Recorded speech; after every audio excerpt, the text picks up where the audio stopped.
If you are a fan of fantasy series that have beautiful romance, say like series like Year of the Dawn or Story of the Red Hair, this video is for you because I am sharing some of my favorite underrated series.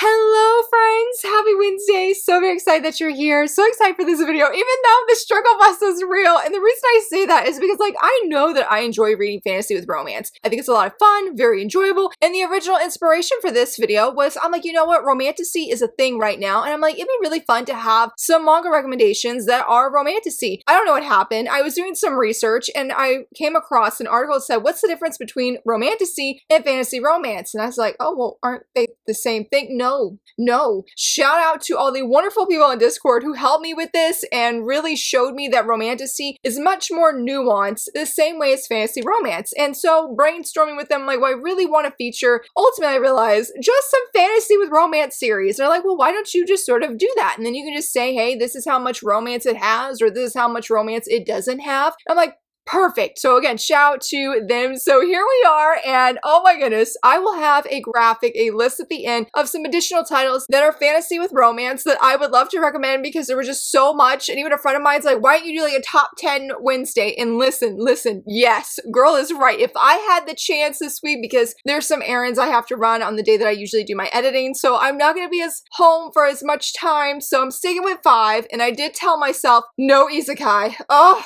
that hurt from far away, y'all. We talked about this on Monday in my manga news video. We got the new anime PV, the new key visual, and everything in me. This was literally first on my list. I'm like, no, let's save that for a different day. The same as In Another World, My Sister Stole My Name. We've talked about this several times, and I wanted to do that. I said, well, she's getting isekai'd into a new world. I'm like, we gotta wait. So we're gonna do a video eventually on my top 5 favorite isekai manga, okay? So with these, they're not really in any certain order. I did try and not make them all similar, except for number 1, because this one I knew with everything in me I had to feature it, and I was brainstorming thinking like, what does this have that's different than the other 4? So there's hopefully something a little bit for everyone. I was on that struggle bus of I couldn't really pinpoint what made this series different, but I love it so much, and that is A Marriage of Lies with the Wolf Prince. This is available on Manga Plaza. I do have a first impression. I absolutely loved it. It's the only series outside of Glass with a Chance of Delinquent that I am following, that I'm collecting in Japanese, because I am a very big fan of biracial relationships, and I will be honest, the reason I was even interested in this series is because it's not the colored image that was first promoted online, but you see this illustration right here, and then I'll tell you what the book's about. I was like, you know, this looks like Nina and Azure from Nina the Starry Bride, which was the ship that I have been cheering for. Now, I know there's a lot of things that have gone down. I'm not up to date, so I can't say if that ship has changed, but I was like, you know, if they're the end game, I want to try this series, and that is what led me to picking up the volumes even before I could read it. But again, shout out to Manga Plaza for picking it up. So this series is about our female lead here. I believe she's from a much smaller country, and her family arranges her to marry our male lead. And the thing is he comes across as being very much like a gentleman, very kind, very sweet. I mean, seems like an all-around great guy, and it doesn't hurt that he has a very handsome face. Never mind when they are like getting married, and her nervousness,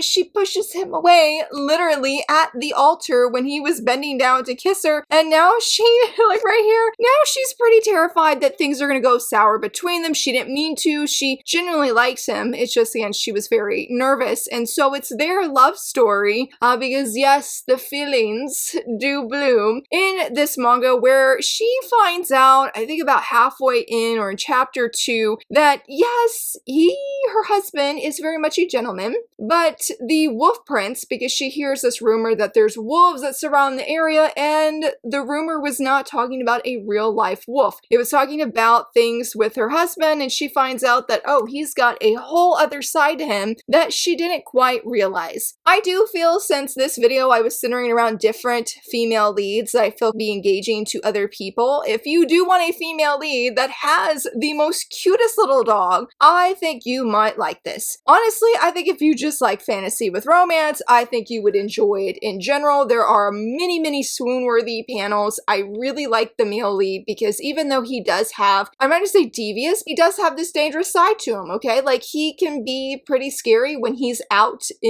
on his job, I guess you would say. But when he is at home with her, he is doing everything he can to help take care of her, make sure that she is provided for. Like, he wants nothing but her happiness. Here is a non-spoiler moment where you can see, yeah, not matching those vibes on the cover the same way they are right here. And I love how in the manga, he's like, oh, don't worry. Well, when I read it in English, I should say, he does say, don't worry, this isn't my blood. But still, like, yeah, but you're coming in with blood on your face and you have a pretty dark expression. And so I really like how we just have this dangerous vibe to the manga, but there's still this very heartfelt and sweet romance that's unfolding because, and I know I already mentioned it inside it, but the swoon-worthy moments, y'all, like, he really knows how to sweep our girl off her feet, and she is no pushover, if that's the right word. Like, we do see that her family is garbage. I don't know about the father. I can't speak about the father, but definitely the stepmother and the stepsisters who have treated her horribly. And we see that she is so earnest and that she wants to make this marriage work. She wants to do everything she can to make him happy, to leave this really good impression that where nothing will affect this political marriage and go back bringing bad things on her country. She just does not want that. And I guess you would say, like, to her dismay, that she is surprised of how he really cares for her. Like, we see this very early on in volume 1 that he's like, okay, I know you've had these things happen to you, and I don't mean that like in an offhand way, but he's like, I'm not talking about our countries and everything with political marriage. He's like, I'm talking about you specifically, your mental and emotional, physical well-being. I want you to be okay. And so I do feel like this is sort of a story of healing for her and seeing, like, hey, she doesn't have to work herself extremely hard to the point where she's got a fever, overworked by choice, not because of anybody here, the servants or anything did that, but because she wants to prove herself. And I really loved her. And I meant, you know what? I was looking through the manga earlier, y'all, to show you the cute little dog, and I got caught up seeing the swoon and completely forgot. I do apologize, friends. Look at him. He is so cute. And he does play a bigger role. I think it's in volume 2. Now, I've only read in English up to the end of volume 1, but I do have, as I said, I think there's 4 volumes, and I have the first 3 waiting on the last one. Our little dog friend here, he does play a bigger role, and I was very excited to see that. And how, you know how people will say, and I think I might have said it in my video first impression that I did, that you can tell a lot about somebody's character when you meet somebody else that you're interested in, we'll say romantically, and your dog reacts in a way positively to that person, compared to if your dog is leery or barking at this person, and they usually wouldn't, I should say, then you know, like, okay, that's a sign of something's going off and I need to avoid this person. Well, even though there is a scene where the little dog, I forget his name, does bark at our male lead, but honestly, bless our girl here, she did her makeup, and our male lead sort of freaked out because he's like, who is coming up in my bed looking like this? And then realizes, like, oh my gosh, like, it's my wife. And so our dog friend here is barking a whole bunch about this and is not happy. See him right here. But then he ends up picking him up, and they seem to be okay. Yeah, you can see him right here. He's sitting on his lap, and he's such a tiny little dog. He's such a tiny little dog. And so they're okay. Everything's all right. So I would say definitely, yeah, if you like things with political marriage and you enjoy actively seeing real love come from something that was, you know, just for, because it was arranged between parents. Yes, I really love the fantasy setting. I love the characters a lot. It's just been such a very, very wonderful series. And this is still my #1, technically digitally licensed, but I'm saying physically, the physical unlicensed faves that I would love to see more than any other manga to see picked up in English. Well, I think for fantasy, because if we go into contemporary romance, tell me, dear Butler, yes, first love, worst love, watch out for Wanarase. I mean, there's a lot in contemporary romance, but I would say for fantasy alone, that's not manhwa, this would be it, because I think it's just a really wonderful story. And as I said, I hope at the beginning, I really, really love biracial relationships. That's something very important to me. I love seeing a part of my real life marriage represent in fiction, especially since I don't feel it's shown very often in manga. So this was just a win-win-win for me. And I knew that even if I couldn't go along the same theme as I have for the next 4 recommendations, I had to feature my faves. I love them. For #2, let's say that you're looking for a fantasy with romance, and the romance is probably not super high on, like, it must be up there, top of the thing. Maybe the same way as our Wolf Prince, where we're getting a lot of swoony scenes. You're like, yes, I want to see it, but it doesn't have to be the central point or the central theme of the manga. I'm going to recommend 1,000 Years Behind the Veil. This is a series that's digitally available on K-Manga. Deeply, deeply surprised me. It's in a, I almost want to say like a loosely Chinese-inspired kind of setting. In this world, though, our female lead, I think her name is Shoujosei, I think is how you say her name. I think that is what her name is. I'm not fully sure. I feel bad if I forgot, but she really loves children. Like, her dream is to have children of her own, because in her clan, it's very important for all the women, even the men, but especially the women, to birth many children, to expand their family's wealth, their population. And so she's living with her family. She's got a lot of sisters. Well, there is a legend that on the day of a certain festival that a woman cannot go on this mountain because she will be cursed by someone like a goddess or deity, that you will be cursed by them and lose your physical beauty. Well, on that day, her older sister, we find out that her daughter is on this mountain, and our female lead is freaking out because she doesn't want anything to happen to her niece. She loves and adores her, and so she runs off to go save her niece, because she's like, you know, as soon as the sun is down and it's night, that's it. That being's gonna be coming for this young girl. And so she reaches her in time, saves her niece, but she herself is the one that becomes cursed. She loses her physical beauty and now looks like an old woman, or as they said in the manga, an old hag. And she was supposed to get married to like her childhood friend. He's like, no, I don't want to marry somebody so ugly. And she's pretty much outcasted by her family into this other place. And so we see the manga opening up where she's using her looks to play tricks on the children there. And they think she is just some kind of spirit, I guess you would say, but she's an actual real human being. But we do find out very early on within the first few chapters that, or maybe it's like, it was like the end of chapter 1, the beginning of chapter 2. So she gets a marriage offer and she's like, oh man, here we go, my sister, because we find out that the older sister,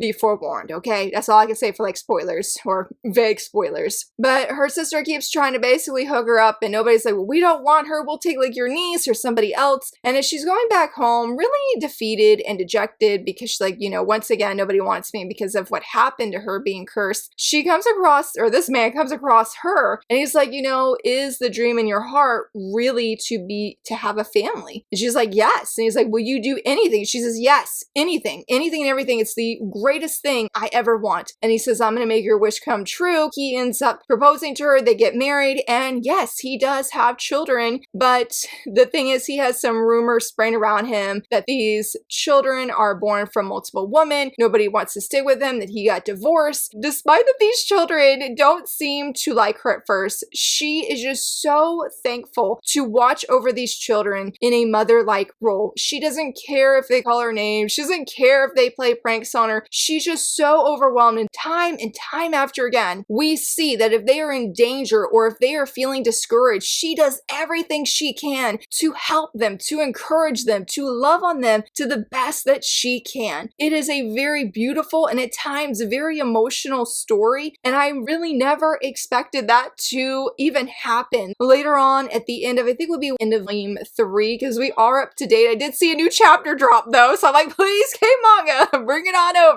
But yeah, near the end, we do see that things are addressed concerning how she got cursed, who cursed her, things with the trash. And I have definitely vented about him. I think I vented in my last reading wrap-up video of how that man is garbage and how he has said some really hurtful things to her. And then suddenly he's like, oh, I know the cure to your curse here, and I'm going to be the one that solves it. And he does some pretty horrible things. And I'm like, please get out. But I feel that there's this very special, beautiful, wholesome emphasis on the family, while the romance, like, she starts to fall for her husband. We find out some things about him that I won't go in details about, but she finds out things about him that really, she feels so drawn to him. And it's not just because he has fulfilled her greatest wish of having a family. Yes, it might have started off that way, but she genuinely starts to care for him and love him, and he loves her. When we finally see some romance really sail, because again, it's not the focus, the family is, oh, I was so happy. I was so happy. And I just feel it's a really wonderful series that I was very excited to recommend, especially again, if you sort of want that Chinese influence a little bit and you're wanting all of the family vibes. I don't have a comparison for another manga, except for maybe like if you enjoy Not So Wicked Stepmom, that you want something along those lines. Like, yes, we have the romance. Yes, we're cheering for the romance, but the family vibes, this is why we're here. This is what we want to see. That is very similar how it is for this manga. It's just that we have this curse that's making her look like an old woman, or is an old woman, but there's such a great, like, the fantasy aspect is very fascinating, and how there's things related with this curse. I really, really enjoyed it. If we ever got this physically printed, yes, I will be there, so highly recommend checking out this one. For number 3, I did, as I said at the beginning, try to do only underrated series. I don't really think this series is super underrated because it does have an anime, and it did, I think, believe get 2 seasons or 2 cores at the very least, but I love it so much. I'm like, yes, this has to be mentioned, and that's Sacrificial Princess and the King of Beasts. It's been a hot minute since I've read this series, but I definitely feel if you were looking for something that's similar to, say, Young of the Dawn, where it has that stronger political, I don't know if drive is the right word, but we're seeing a lot of political things that are unfolding and happening, yes, this would be a good one. They're very different stories. I would also say if you would like to see, this manga is not a furry, but the large cast of characters are animals of some kind. And that plays a major role in this story because our main female lead, I've said her name wrong so many times, and it wasn't until somebody was super kind and gracious and commented on one of my videos saying, I don't think that's how you say her name. And I was like, listen, I'm adding extra letters. So I'm making sure, sorry Fee, that our female lead here, when we first meet her, we see that she is being offered as a sacrifice to the King of Beasts. She is there. She's ready to be devoured. She's not scared of her fate or anything. But come to find out when she sees this supposed King of Beasts, he's not a beast, and he has a secret where on this, I forget what day it is or what time frame it is, it's through this that she gets to know him and sees that this has not been the first sacrifice that has happened, the first ritual, and he has been helping other sacrifices before her to have freedom because he doesn't want to harm them. He wants peace for the land, and somehow, some way, him and Sarifi end up sort of in this relationship trying to unite the humans and unite the beasts, and it's their love story of them going through some pretty intense hardships because there are several people, humans and beasts, who are like, absolutely not. There should be no kind of crossover between our people. We live 2 separate countries, 2 separate lives, and it should always stay that way. But Sarifi is such this admirable heroine that I found so inspiring several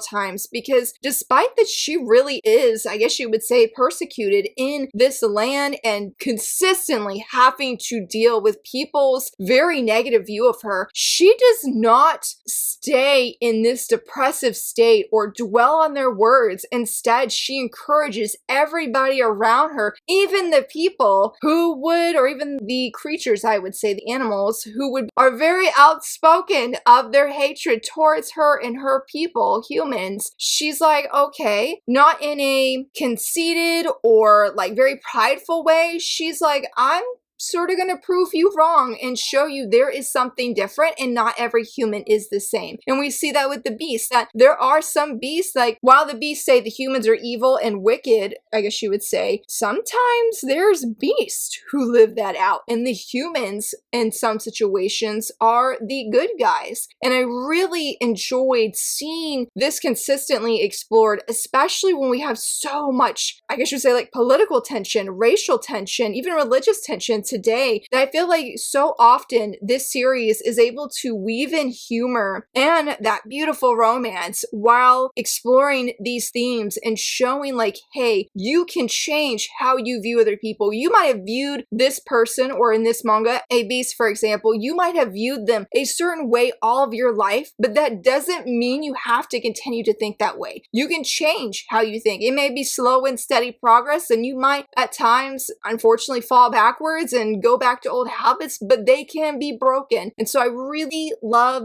this series because I think in light of all this tension that's happening, seeing our king and Sarifi really have a beautiful romance unfold between them where they slowly start to trust each other and open up. They have this relationship that goes greater or is bigger than what anybody would say shouldn't be possible between them, that they should not be together because they're just 2 separate kinds of beings that don't belong in the same place. But yeah, we have their romance, so very beautiful. And I will say too, if it's important or you like, because I feel like we don't get this often in shoujo manga, there is a spin-off and it actually centers around a very critical and important character that is related to them. And I have loved it so much. Yen Press, where is volume 4? This is only 5 volumes and there is no pre-order date for the rest of the year. And I'm just like, please, no, give us volume 4. Give me a pre-order date before the year ends, even if it's going to be releasing in next year, because again, it's a very wonderful and special series. And I think if you really like heroines who, no matter what is happening, no matter how great the opposition is towards them, that they stand strong, they believe in the love they have. Yes, this is a very beautiful and very, very wonderful series. I don't remember if I linked it in the corner, but I do have a video review of this. And I must say, thank you, Shay at Shay Geeks Out, because she is the one that put this on my radar, and very, very thankful I gave this manga a chance.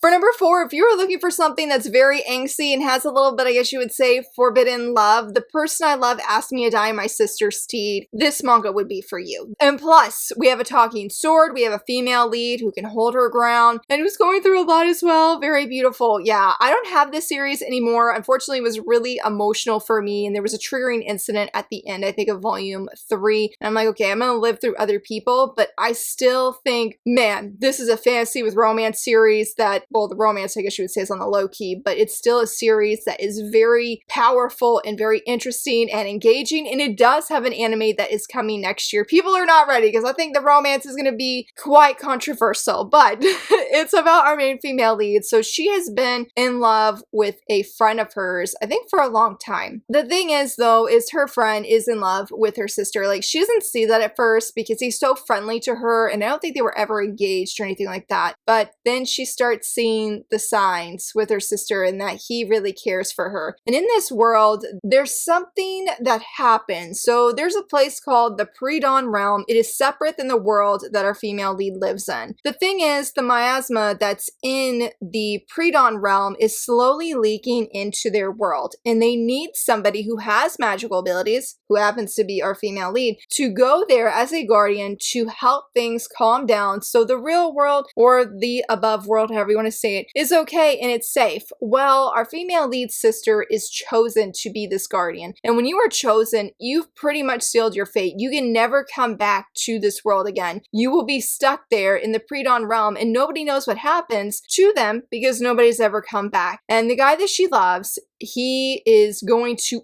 any and every single female saying, hey, anybody with magical abilities, pretty much, can you take the role of this woman, because I love her and I want her to stay here with me. Our female lead, being the courageous young woman she is, I don't care what she says, no matter how much she bashes herself, no girl, you were courageous, inspirational. She goes to him and says, I will go on my sister's behalf as a guardian. They give her this talking sword who has such an attitude, but he's so great. And she's there for a really long time. I think like 20 years or something pass. A man comes down, and this man shares the same face of the guy she was in love with when she was like in the other world. And he's saying, hey, I'm going to take this sword that you have and bring it back up. And so begins this story where she doesn't want to give up this sword. I mean, he's been like her best friend basically all this time, despite the very sarcastic things he'd be saying to her, that he is all she has had this whole time. And he's really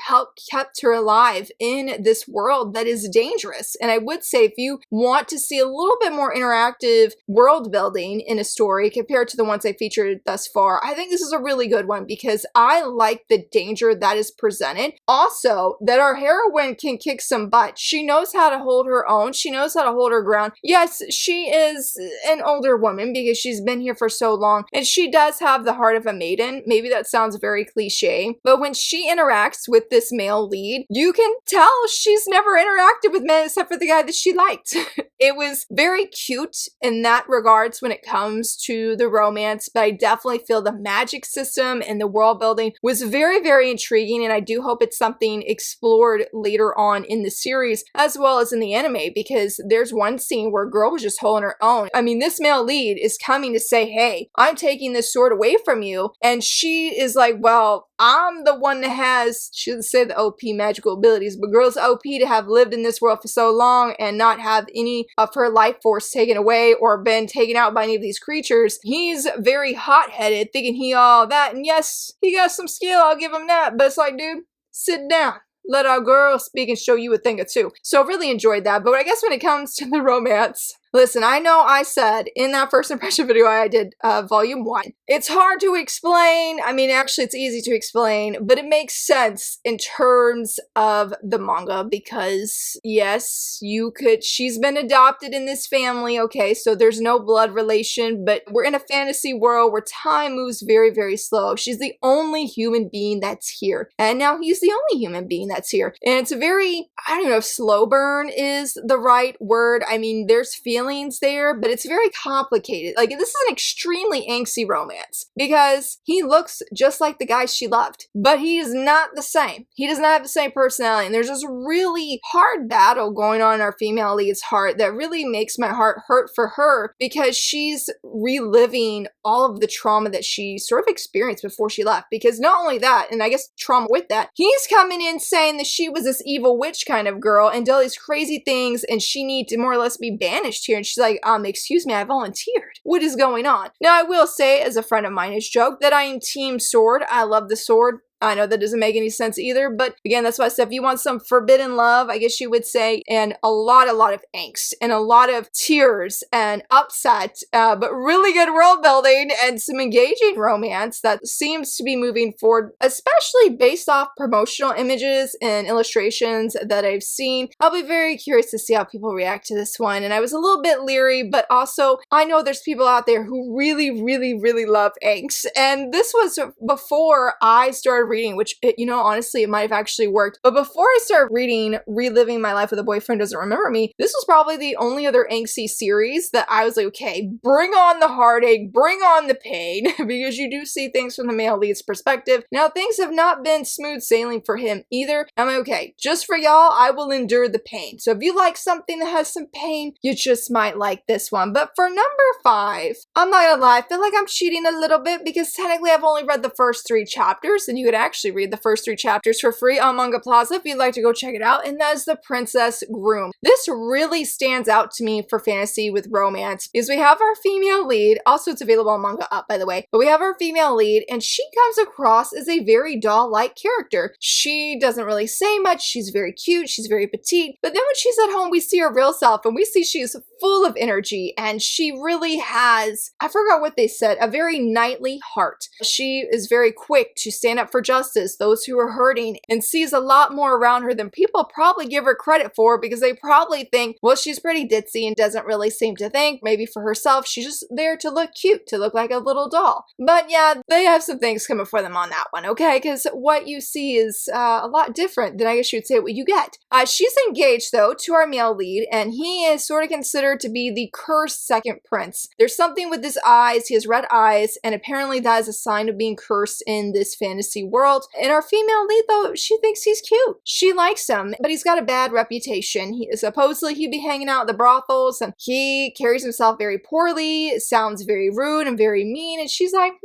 well, she's got this very cute look on her face and acting like a doll. Inside, she's thinking like, is that really true, though, about him? So she decides to follow him after something happens where they were announcing their engagement, and she starts to realize that maybe he puts on an act because he has the most cutest blushy faces in these first 3 chapters, willing to put his life on the line to protect her, even if we don't really know what was going to happen. But nothing does happen because our girl steps in, and oh my goodness, she was cool. If you need a cool heroine, yes, our girl in The Princess Groom, yes, you need to be reading. I loved her character. She does not put up with anything. It doesn't matter that she really is petite and a smaller woman. When these burly guys come in and they're about to harm her fiance, she is basically saying, step aside, I got you, my man, and go, it looked like she about to take him out. I couldn't read past chapter 3 because it costs money, but where it ended, you can tell some things about to go down. You you confronted the wrong person. And that's what I really loved about this one, is because we have this super cool female lead that you just can't help but root for, but the male lead, oh my goodness, the male lead, he makes you want to protect him. And that's a really weird feeling because this man is a really pretty buff guy. He's muscular, looks great, has a nice physique. Yeah,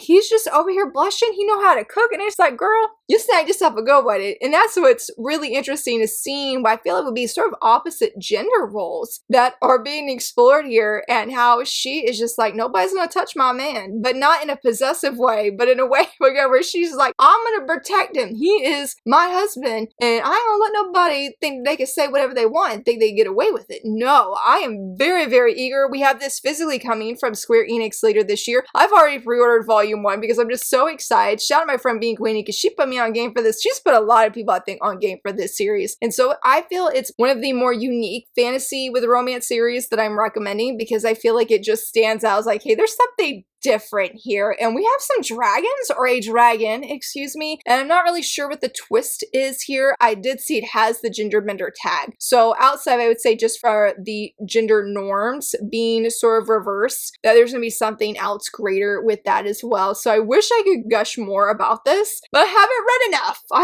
If you want to read more though, again, it's on Manga Plaza. The first 3 chapters are free, and it's also on Manga Up, and I told myself I am waiting for the physicals to release because I want to be able to take it in physically. I have read though the first 3 chapters about 3 times now, so obviously I have enjoyed it and would highly recommend it, as well as all of these. But if you want some more recommendations that I didn't feature, here is a list of a few of them, just a few. I've got so much more than just what's listed here. It's a truly fun thing to see, like, man, there's a lot of fantasy romance series I love reading, but I would love to hear from you friends. What are some that you enjoy reading? Let me know down below, and if you enjoyed this video, please give it a thumbs up and subscribe, and thank you so much for watching. Bye!